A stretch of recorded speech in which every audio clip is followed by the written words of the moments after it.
Step into Value Zone. Value zone hyper mart Patancheru.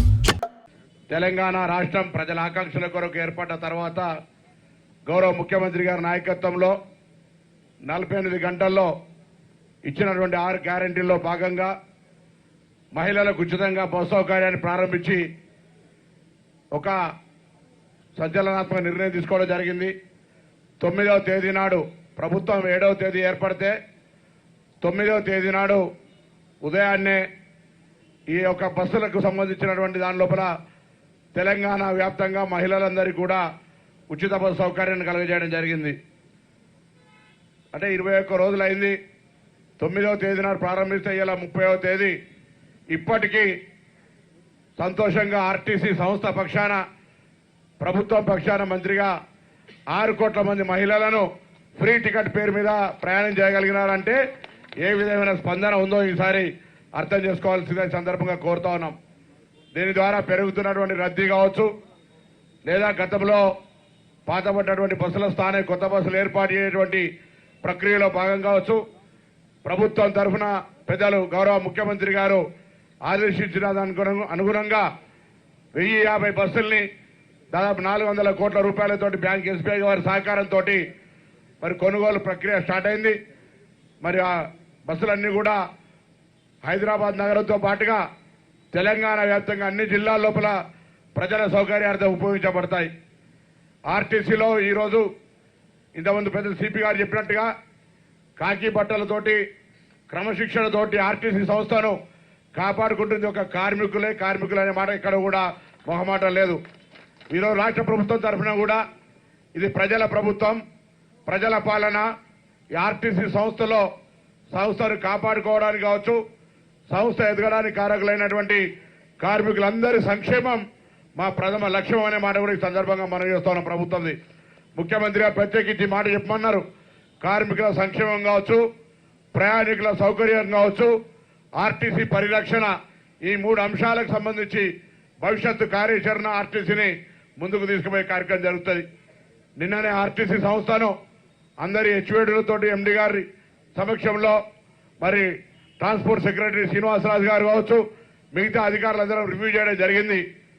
గత ప్రభుత్వాల వారసత్వంగా వచ్చినటువంటి కొన్ని అంశాలను మరి వాటిని అధిగమించడానికి సమయం పట్టినప్పటికీ కూడా అందులో కొన్ని కార్మిక సంక్షేమానికి సంబంధించిన నిర్ణయాలు, గతంలో చెల్లించాల్సినటువంటి బకాయిలు, వాటిని కూడా వీలైనంత వరకు అంటే ఆఖరికి ప్రావిడెంట్ ఫండ్తో పాటుగా మీ యొక్క సెస్కి సంబంధించినటువంటి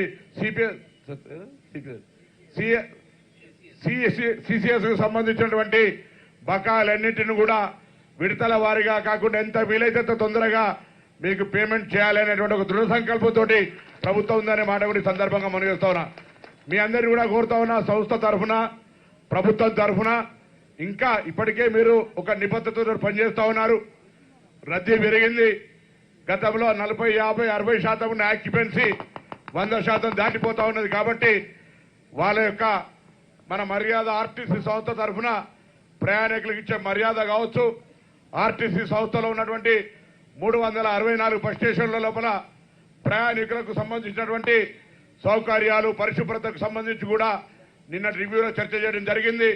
దానికి ప్రత్యేకమైనటువంటి నిధులు కానీ అవసరాలు కానీ ఉంటే ప్రభుత్వం తరఫున ఏర్పాటు చేస్తాం. కానీ ఎక్కడ కూడా ఈ వేదిక ద్వారా 364 మంది స్టేషన్ మేనేజర్లను కావచ్చు, 97 డిపోల మేనేజర్లను కావచ్చు, 11 రీజన్ మేనేజర్లు కావచ్చు, 6 రీడీలు కూడా మీ బాధ్యతల యొక్క కింది స్థాయి లోపల ప్రభుత్వం తీసుకున్న నిర్ణయాన్ని ముఖ్యంగా మహిళలకు ఉచితంగా ఇచ్చే సందర్భంలో ఏర్పడుతున్నటువంటి రద్దీ కావచ్చు, ఇతరత్ర అంశాలు తప్పకుండా చాలా బాధ్యతగా ముందుకు పోతారని ఈ సందర్భంగా ఆకాంక్షిస్తా ఉన్నాను.